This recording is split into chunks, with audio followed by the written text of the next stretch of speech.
আসসালামু আলাইকুম। সুপ্রিয় শিক্ষার্থীরা, ইকোনমিক্স অনলাইন ক্লাসে তোমাদের সবাইকে স্বাগতম। আশা করছি তোমরা সবাই ভালো আছো। আমিও শুকর আলহামদুলিল্লাহ ভালো আছি। আজকে আমি তোমাদের সাথে আলোচনা করব অর্থনীতি প্রথম পত্রের তৃতীয় অধ্যায় উৎপাদন ব্যয় ও আয় নিয়ে। এই অধ্যায়ে 2025 সালে যে কোয়েশ্চেনগুলো বোর্ড কোয়েশ্চেনগুলো এসেছিল, এখানের অলরেডি আমাদের অনেকগুলো কোয়েশ্চেন শেষ হয়ে গিয়েছে। আর ইতিমধ্যে আমার কোয়েশ্চেন সলিউশন করার সাথে সাথে ইতিমধ্যে আমার সুপ্রিয় শিক্ষার্থী সবাই তোমরা অনেক ভালোভাবেই বুঝেছো যে কতভাবে আমাদের বোর্ড কোয়েশ্চেনগুলো আসতে পারে। তার মানে আমরা মেন্টালি প্রিপেয়ার হয়ে গেলাম যে পরীক্ষায় যদি কোনো কোয়েশ্চেন আসে সেটাকে আমরা কিভাবে ওভারকাম করব বা আমরা সেটা কিভাবে সলিউশন করব। অর্থাৎ আমাদের মধ্যে যে ভয় ছিল, আতঙ্ক ছিল পরীক্ষার কোয়েশ্চেন নিয়ে, সেই আতঙ্ক অলরেডি আমরা কাটিয়ে উঠতে পেরেছি।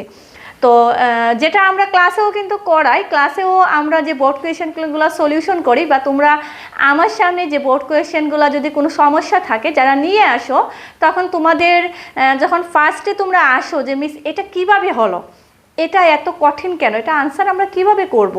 তো সেই জায়গায় সলিউশন করার পরে তোমাদের কাছে তোমাদের ফেস লুকটা দেখে আমার খুবই ভালো লাগে, যে তোমাদের কাছে মনে হয় যে তোমরা যতটা আসলে আতঙ্কিত থাকো কোয়েশ্চেন দেখে, আসলে ততটা আতঙ্কিত হওয়ার কিছু নাই। কারণ কোয়েশ্চেনগুলো এবারে যে আমাদের বেসিক আছে, সেই বেসিকটা যদি আমাদের ক্লিয়ার থাকে, বেসিক কনসেপ্টটা ক্লিয়ার থাকলে আমরা যে কোনো কোয়েশ্চেনের সমাধান আমরা করতে পারি।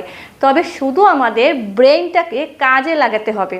পরীক্ষার হলে আমরা কি করব না, চুপ করে বসে অন্যের খাতা দেখার চেষ্টা না করে আমরা আমার নিজের ব্রেইনটাকে ওয়ার্ক করাবো। আর যখনই তোমার নিজের ব্রেন ওয়ার্ক করবে অবশ্যই তুমি সেটার সলিউশন পাবে। কারণ আমি জানি আমার প্রত্যেকটা স্টুডেন্ট তোমরা অবশ্যই ভালোভাবে পড়াশোনা করেছো এবং তোমাদের বেসিক অনেক বেশি ক্লিয়ার। তো সেই জন্য অবশ্যই আমরা ভয় পাবো না, ভয় পাওয়ার কিছুই নেই। কারণ আমি তোমাদের যে কথাটা সবসময় বলি যে আমরা কোয়েশ্চেন নিয়ে টেনশন করব না যে কোন কোয়েশ্চেন আমাদের পরীক্ষায় আসবে, আমরা কোয়েশ্চেন জেনেই পরীক্ষায় যাব। এই যে একটা জাদুকরি আমাদের মধ্যে জাদুকরি ট্যালেন্ট বলা যেতে পারে সেটাকে, সেটাই হচ্ছে আসল রহস্য যে কিভাবে মিস আমরা কোয়েশ্চেন জেনেই যাব। অর্থাৎ আমরা যদি বিভিন্ন বোর্ডের কোয়েশ্চেন সলিউশন করি, আমরা যদি বিভিন্ন ক্যাটাগরির কোয়েশ্চেন সম্পর্কে ধারণা রাখি, তাহলে আমরা আশা করি যে আমি কোয়েশ্চেন জেনেই যাব।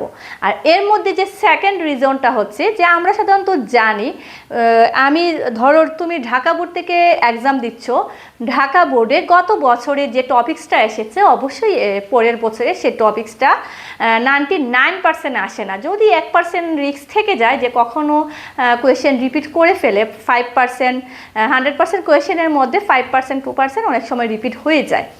তো সেই অনুযায়ী যেহেতু আমরা এই অধ্যায়ের লাস্ট পর্যায়ে চলে এসেছি, এখন আমাদের শুধু যেই কোয়েশ্চেনে আসবে আমাদের কাছে অনেক বেশি ইজি মনে হবে, কারণ অলরেডি আমরা এতগুলো বোর্ড সলিউশন করেছি। আমরা অলরেডি জানি যে কোন কোন কোয়েশ্চেন কিভাবে আসতে পারে। তো এইখানে আমি আলোচনা করব, আমি একটা বোর্ডও বাদ দিচ্ছি না এই কারণে যে যাতে তোমাদের মধ্যে ভীতি যে আছে সেটা যাতে তোমরা কাটিয়ে উঠতে পারো। অর্থাৎ আমরা যখন 2টা 3টা 4টা বোর্ড যখন সলিউশন করে ফেলি, তখন কিন্তু আমাদের কোয়েশ্চেনের যে প্যাটার্নটা সেটা আমরা বুঝতে পারি যে কত ধরনের কোয়েশ্চেন আসে। আর তোমরা ইতিমধ্যে দেখতে পেয়েছো যে আমি যে কোয়েশ্চেনগুলো বলেছিলাম যে এগুলো হচ্ছে ভেরি ভেরি ইম্পর্ট্যান্ট আমাদের পরীক্ষার জন্য, এই কোয়েশ্চেনগুলোই বারবার আসে। যেমন আজকের কোয়েশ্চেনটা যে উদ্দীপকের আলোকে এসি এবং এমসি রেখার মধ্যে সম্পর্ক, অর্থাৎ গড় বে রেখা ও প্রান্তিক বে রেখার মধ্যে সম্পর্ক। আবার এটা এভাবেও আসতে পারে, গড় বে ও প্রান্তিক বেয়ের মধ্যে সম্পর্ক। যদি রেখা ছাড়া গড় বে ও প্রান্তিক বেয়ের মধ্যে সম্পর্ক আসে, সেই ক্ষেত্রে আমরা সূচি দিয়ে সম্পর্ক ব্যাখ্যা করতে পারবো। আর যদি আমাদের স্পেসিফিক বলেই দেয় গড় বে রেখা ও প্রান্তিক বেয়ের রেখার মধ্যে সম্পর্ক চিত্রের সাহায্যে ব্যাখ্যা করো, সেই জায়গায় আমাদের চিত্রকে স্কিপ করার কোনো উপায় নেই, আমরা চিত্র দিয়েই আমাদেরকে সম্পর্ক দেখাতে হবে। তো চলো আমরা আমাদের যে কোয়েশ্চেনটা আজকে আছে বরিশাল বোর্ড 2025, আমরা সেটা খুব সুন্দরভাবে সহজ পদ্ধতিতে সেটা আমরা কি করি, সলিউশন করে ফেলি। এখানে দেখো উৎপাদনের পরিমাণ দেয়া আছে এবং মোট স্থির ব্যয় টিএফসি দেওয়া আছে। অলরেডি আমরা মোট স্থির ব্যয়, মোট পরিবর্তনীয় ব্যয় সম্পর্কে জানি, এটা আমি আর এখানে নতুনভাবে আলোচনা করব না। তো মোট স্থির ব্যয় দেওয়া আছে, মোট পরিবর্তনীয় ব্যয় দেওয়া আছে। 3 মার্কসের যে কোয়েশ্চেন, গ নাম্বারের কোয়েশ্চেনে বলা হয়েছে উদ্দীপকের আলোকে এএফসি রেখা অঙ্কন করো এবং রেখাটির আকৃতির উপর মন্তব্য করো। আমাদের কি বলা হয়েছে, আমরা এএফসি রেখাটা অঙ্কন করব এবং তার আকৃতির উপর মন্তব্য করব, অর্থাৎ চিত্রের ব্যাখ্যা। আকৃতির উপর মন্তব্য মানে তার চিত্রের ব্যাখ্যা। এই যে আকৃতিটা হয়েছে এএফসি রেখা, সেটা কিভাবে হয়েছে, কিভাবে মান পাওয়ার ফলে, কিভাবে মান আমরা দিয়ে কিভাবে রেখাটা অঙ্কন করেছি। তো যেহেতু আমাদেরকে বলা হয়েছে উদ্দীপকের আলোকে এএফসি রেখা অঙ্কন করতে, সেই ক্ষেত্রে আমরা সবাই জানি আমাদেরকে যেহেতু এএফসি এর মান আমাদের দেয়া নাই, আমরা আগে এএফসি এর মানটা বের করে নিতে হবে। আর আমরা সাধারণত জানি এএফসি হচ্ছে অ্যাভারেজ ফিক্সড কস্ট বা গড় স্থির ব্যয়। তো আমরা সাধারণত জানি মোট থেকে গড় পাওয়া যায়, এখানে মোট স্থির ব্যয় দেওয়া আছে, সেই মোট স্থির ব্যয় থেকে আমরা কি বের করব, গড় স্থির ব্যয় বের করব। তো চলো আমরা দেখি কিভাবে গড় স্থির ব্যয়টা বের করি। যদিও আমরা সবাই অলরেডি জানি আমরা কিভাবে গড় স্থির ব্যয়কে আমরা বের করব। তো এখানে আমরা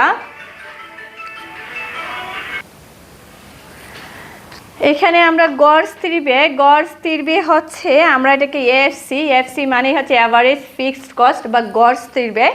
আমরা মোট থেকে গড় পেয়ে যাই, অর্থাৎ প্রত্যেকটা মোটকে তার পরিমাণ দ্বারা ভাগ করলে যা পাওয়া যায় সেটাই হচ্ছে গড়। তার মানে 60-কে 60কে 2 দ্বারা ভাগ করলে 30, 60কে 3 দ্বারা ভাগ করলে 20, 60কে 4 দ্বারা ভাগ করলে 15, 60কে 5 দ্বারা ভাগ করলে 12। এই যে আমাদের যে মান পেয়ে গেলাম, এখন আমরা খুব সহজেই আমরা রেখা অঙ্কন করতে পারবো। আর আমরা অলরেডি জানি আমাদেরকে যা অঙ্কন করতে বলে তা সবসময় কোন অক্ষে হয়, লম্ব অক্ষে হয়।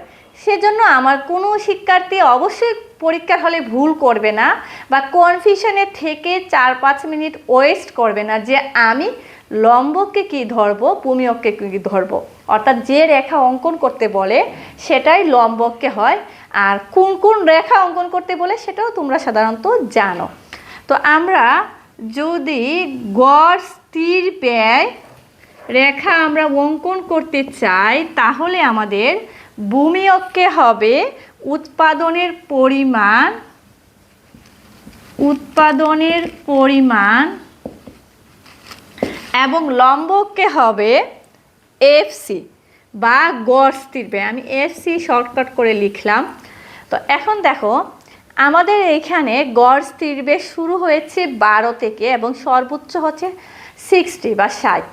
এখন এটাকে আমরা 10 করে গ্যাপ নিতে পারি, আবার তোমরা যদি মনে করো 20 করে গ্যাপ নিবে সেটাও কিন্তু সম্ভব। তো আমি আমার চিত্র অঙ্কনের সুবিধার্থে আমি 10 করেই গ্যাপ নিব। 10, 20, 30, 40, 50, 60, 50, 40, 30, 20, 10। তো আমাদের এখানে লাগবে 12 এবং 15। তো 10 এবং 20-এর মাঝামাঝি হচ্ছে 15, তার মানে একটু নিচে হবে 12। আর বাকি সব আমাদের অলরেডি দেয়াই আছে। আর ভূমি অক্ষে হচ্ছে উৎপাদনের পরিমাণ 5 পর্যন্ত, 5 গড় পর্যন্ত আমরা নিব। 1, 2, 3, 4, 5, 2, 3, 4, 5। তো এখানে দেখো উৎপাদনের পরিমাণ 1 হলে বা 1 1 উৎপাদন স্তরে আমাদের গড় ব্যয় হচ্ছে 60। একে হচ্ছে 60, এখানে আমরা বিন্দুর নাম দিলাম এ। তারপরে এখানে দেয়া আছে উৎপাদনের পরিমাণ 2 হলে বা 2 একক যেটাই আমরা বলি, সেখানে হচ্ছে আমাদের গড় ব্যয় হচ্ছে 30, এটাকে আমরা দিলাম বি বিন্দু। 3-এ হচ্ছে আমাদের 20, এটাকে দিলাম আমরা সি বিন্দু। 4-এ হচ্ছে 15, এটাকে দিলাম আমরা ডি বিন্দু। 5-এ হচ্ছে 12, এটাকে দিলাম আমরা ই বিন্দু। অর্থাৎ আমরা পেয়ে গেলাম গড় ব্যয় রেখা, অর্থাৎ উদ্দীপকের মোট স্থির ব্যয় থেকে আমরা গড় স্থির ব্যয়ের মানটা বের করে রেখা অঙ্কন করে ফেললাম। এখন এই এ বি সি ডি এবং ই বিন্দু যোগ করে যে রেখা পাওয়া যায় সেটি হচ্ছে এফসি রেখা। তো এটার রেখার আকৃতির উপর মন্তব্য হচ্ছে, আমরা চিত্রের বর্ণনাটা দিব। আমরা প্রথমে বলবো, আমরা সবাই জানি, আমার সুপ্রিয় শিক্ষার্থীরা তোমরা অলরেডি মুখস্থ হয়ে গিয়েছে, আমি জানি তোমরা সবাই অনেক ভালোভাবেই রেখা অঙ্কনের বর্ণনাটা তোমরা করতে পারো। তো আমরা বলবো যে উপরের চিত্রে ও এক্স ভূমি অক্ষে উৎপাদনের পরিমাণ এবং ও ওয়াই লম্ব অক্ষে এফসি দেখানো হয়েছে বা গড় স্থির ব্যয় দেখানো হয়েছে।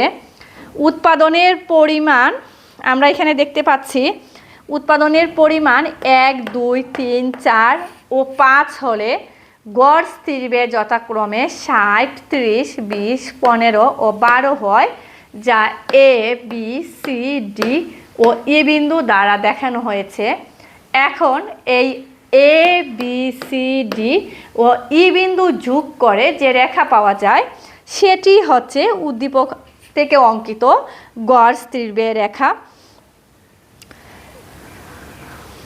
এখানে আমরা গড় স্থির ব্যয় রেখাটি আমরা আকৃতির উপর মন্তব্য মানে এই রেখাটি আমরা দেখতে পাচ্ছি বাম থেকে ডানে নিম্নগামী এবং মূল বিন্দুকে স্পর্শ, সেটা কি বাম থেকে ডানে বিন্দুবাণী এবং মূল বিন্দুকে কোনো দিকেই স্পর্শ করে না, অর্থাৎ এই রেখা হচ্ছে বাম থেকে ডানে নিম্নগামী। এবং এখানে আমরা রেখাটি নিম্নগামী হয় কারণ মোট স্থির ব্যয় স্থির থাকে কিন্তু উৎপাদনের পরিমাণ বাড়তে থাকায় স্থির ব্যয় ক্রমাগত কমতে থাকে। মোট স্থির ব্যয়টা যদি আমাদের স্থির থাকলেও আমরা সাধারণত জানি ফিক্সড কস্ট, আমাদের উৎপাদনের ক্ষেত্রে ফিক্সড কস্ট যেটাকে মোট স্থির ব্যয় বলা হয় সেটা সবসময় একই থাকবে।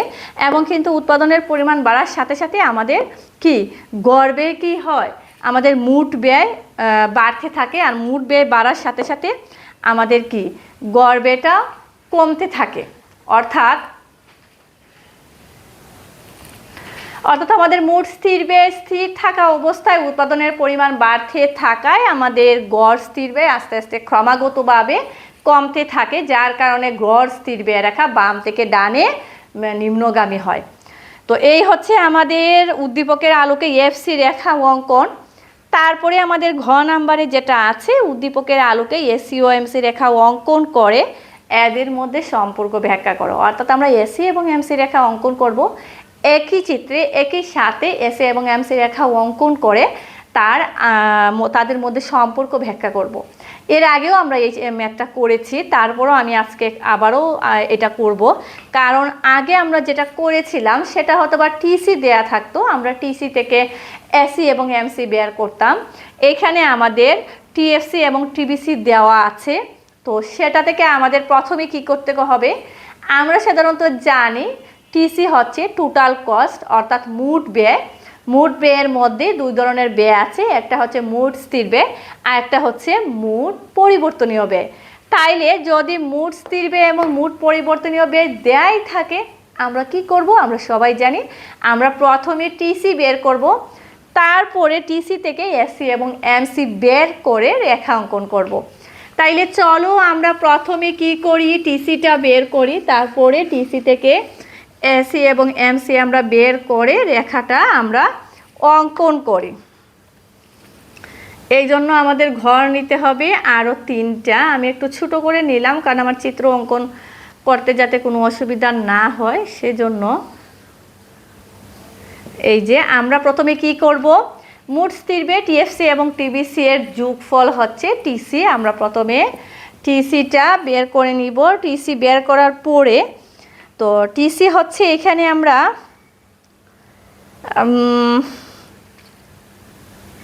মোট স্থির ব্যয় মোট পরিবর্তনীয় ব্যয় 60 আর 60 হচ্ছে এখানে 120।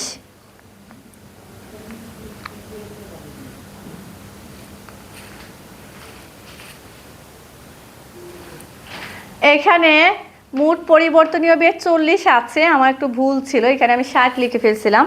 তাহলে 40 আর 60 হচ্ছে 100। প্রথমে টিসি হচ্ছে 100, তারপরে 60 আর 120 180, 180 আর 60 হচ্ছে 240, তারপরে হচ্ছে 320, তারপরে হচ্ছে 60 আর 440 হচ্ছে 500। অর্থাৎ আমরা কি পেয়ে গেলাম? টিসি পেয়ে গেলাম।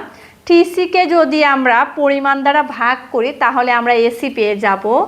তো এসি হবে 100 একে 100, 180কে 2 দ্বারা ভাগ করলে হচ্ছে আমাদের হবে 90, তারপরে হবে 3 দ্বারা 240কে ভাগ করলে আমরা পেয়ে যাব 80, তারপরও আমাদের 80 হবে। 320কে 4 দ্বারা ভাগ করলে 80 হয়, তার 500কে 5 দ্বারা হবে 100। এখন আমরা এমসিও আমরা জানি, আমরা সাধারণত জানি টিসি থেকে এসিও পাওয়া যায়, টিসি থেকে এমসিও পাওয়া যায়। তাইলে দেখো তোমরা নিজেরাই করতে পারবে কিভাবে আমরা টিসি থেকে এমসি পাবো। তো প্রথম এককে যা আছে তাই হবে, পরে আমাদের নিচেরটা থেকে উপরেরটা বিয়োগ হয়। 180 থেকে 100 গেলে 80, 240 থেকে 180 গেলে 60, তারপরে 320 থেকে 240 গেলে 80, 500 থেকে এখানে 500 থেকে 320 গেলে 180। এই আমরা পেয়ে গেলাম এমসি। তো এখন আমরা চিত্র অঙ্কনের জন্য আমাদের যেহেতু এসি এবং এমসি রেখা অঙ্কন করতে হবে, তাইলে আমরা জানি কোন জায়গায় আমাদের এসি এবং এমসি হবে। তোমরাই বলো, আমরা এসি এবং এমসি এর মান লম্ব অক্ষে বসাবো এবং ভূমি অক্ষে হবে উৎপাদনের পরিমাণ। তাইলে লম্ব অক্ষে হবে এসি এবং এমসি, ভূমি অক্ষে হবে উৎপাদনের পরিমাণ। আমরা সাধারণত জানি উৎপাদনের পরিমাণ 5 একক পর্যন্ত এখানে আছে, 1 2 3 4 5। আর এসি এর সর্বোচ্চ মান হচ্ছে 100, এমসি এর সর্বোচ্চ মান হচ্ছে 180। তাইলে আমরা এখানে গ্যাপ নিতে পারি। আমরা ধরো আমাদের যেহেতু এখানে মানের পরিমাণটা অনেক বেশি, সর্বনিম্ন মান আছে 60, আমরা 10 করেই গ্যাপ নিব, কিন্তু আমরা এখান থেকে শুরু করলাম 60। এটাও তোমরা এই চিত্র অঙ্কনের সিস্টেমটা তোমরা জানো।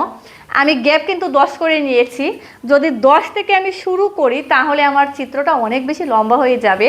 আর এই দুটো টান দেওয়ার মানে হচ্ছে এখানে আমার আরও বাকি যে 60-এর নিচে 1 থেকে 60 পর্যন্ত যা মান আছে, 0 থেকে 60 পর্যন্ত সব নিচে আছে।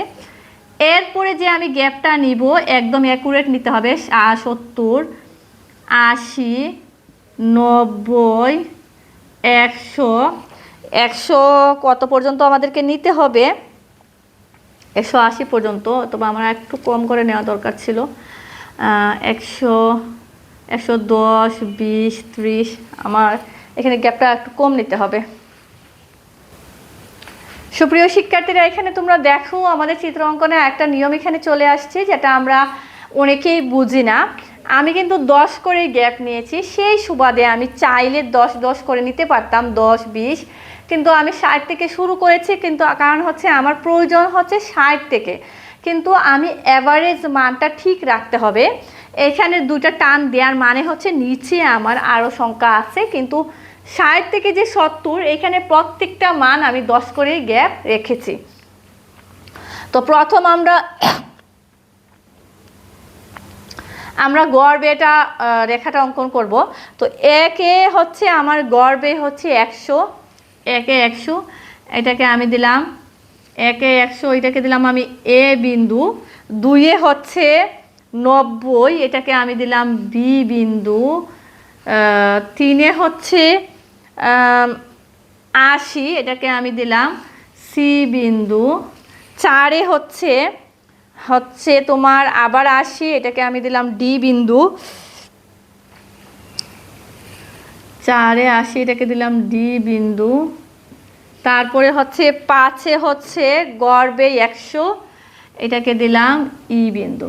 এখন দেখো এই এ বি সি ডি এবং ই বিন্দু যোগ করে আমরা এসি রেখা অঙ্কন করেছি। এ বি সি ডি ও ই বিন্দু যোগ করে আমরা এসি রেখা অঙ্কন করেছি। এখন আমরা এমসি রেখা একই চিত্রের মধ্যে এখন আমরা এমসি রেখা অঙ্কন করব। তো এমসি হচ্ছে 1 এ 100, এটা অলরেডি আমাদের আছে, এটার আর কোনো নাম দেওয়ার প্রয়োজন নাই। 2 এ হচ্ছে 80, এটাকে আমরা এই যে 2 এ হচ্ছে 80, এটাকে দিলাম বি প্রাইম, যেহেতু বি একবার দেয়া আছে। 3 এ হচ্ছে আবার 80, এটা সি অলরেডি আছে।